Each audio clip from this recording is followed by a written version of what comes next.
This is Fred Wall, the Visa Coach, and today's topic is, what is the process to get a K1 Fiancé Visa? VisaCoach. Fast, easy, and personal. I am Fred Wall, the Visa Coach, and I am known for the personal, one-on-one relationship that we share. That's you, me, and your partner, as we work together as a team to overcome the many challenges of immigration. Don't risk your happiness. Don't go this course alone. Alone, it's far too easy for you to make mistakes that cause tears, delays, and expensive denials.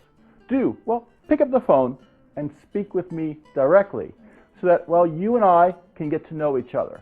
And this is the free consultation I talk about later. Now, if we are compatible, that'll be the beginning of our beautiful relationship to get you the immigration approvals that you need. This is what two of my clients, Julian and Rochelle, had to say. Rochelle comes from the Philippines, and I helped her get her fiancé visa. Fred, thank you for all you did on our K2 visa and our AOS. Everything went well in both cases. For me, anything that causes less stress is best. I have two friends that did the same thing on their own, and in both cases they were asked for more information, and in one case the K1 process took almost 2 years to get finished due to errors. At our K1 and AOS interview, the caseworker was able to see everything at a glance. Everything was in order that they had wanted, and it was so fast and easy, and there was no stress. Also, thanks for your fast replies to our many questions during this whole thing. I can't think there is another person that would answer a person's phone calls and emails so fast. In fact, I can't think of one time it took more than a few hours to hear back from you when I sent emails. Even on Saturday and Sunday and all, my phone calls were always answered. So again, many, many thanks to you and Joyce. You're certainly welcome. Today's topic is how to apply for a K1 Fiancé Visa. Two departments of the federal government are involved in the processing of Fiancé Visas. There's USCIS, called U.S. Citizenship and Immigration Services, which is part of Homeland Security, and the U.S. Department of State.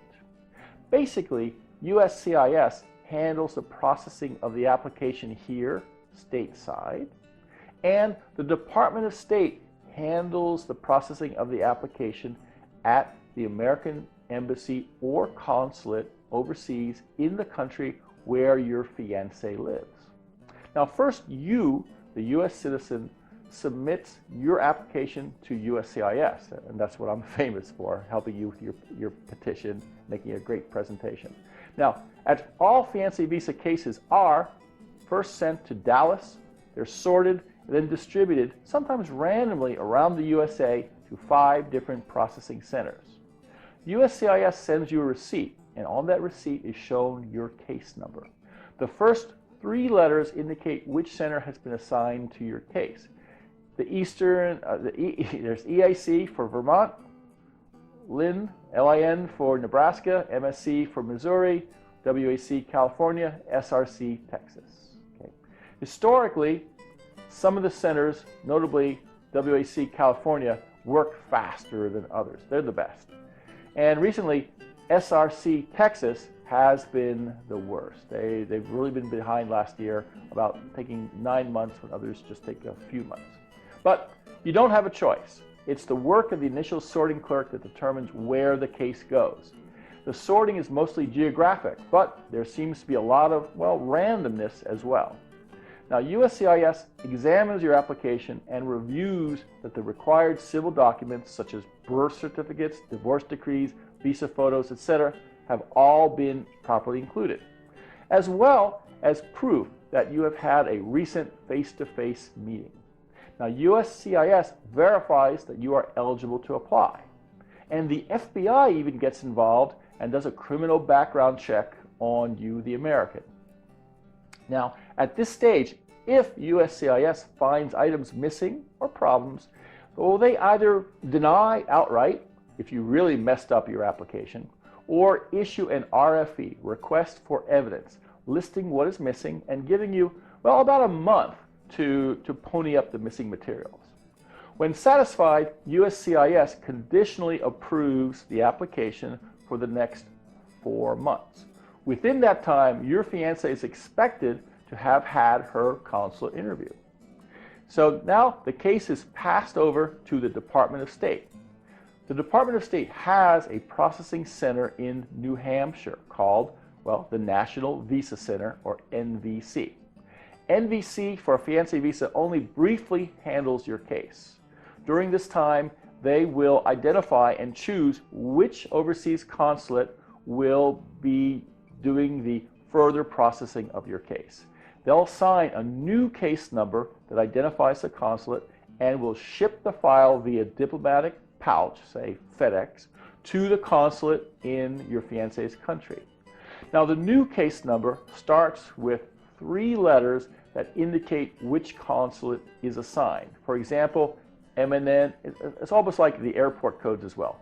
MNL for Manila, GUZ Guangzhou, CDJ for Ciudad Juarez, RDJ Rio de Janeiro, BJT Bogota, Colombia, SDO for Santo Domingo, HCM for Ho Chi Minh City, KEV for Kiev, and MOS for Moscow.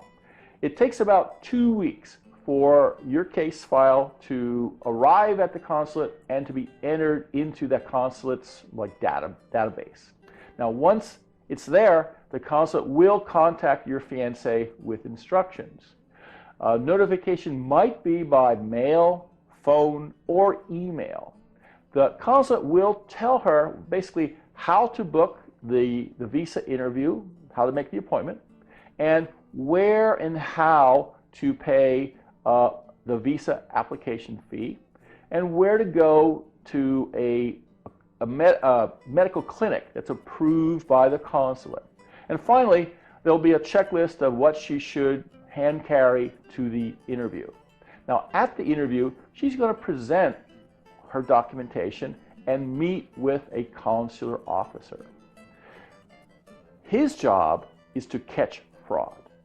He's going to ask her questions to assess whether he will grant the visa, or if ineligibility is discovered or fraud suspected, deny the visa. If the interview ends with "Welcome to America," well, the fiancé's passport with its new K1 visa attached is returned to her about 2 weeks later. The fiancé visa is good for 6 months for her to start her travel to the USA. And once she arrives, she has 90 days to marry you or, well, leave the USA, go back home.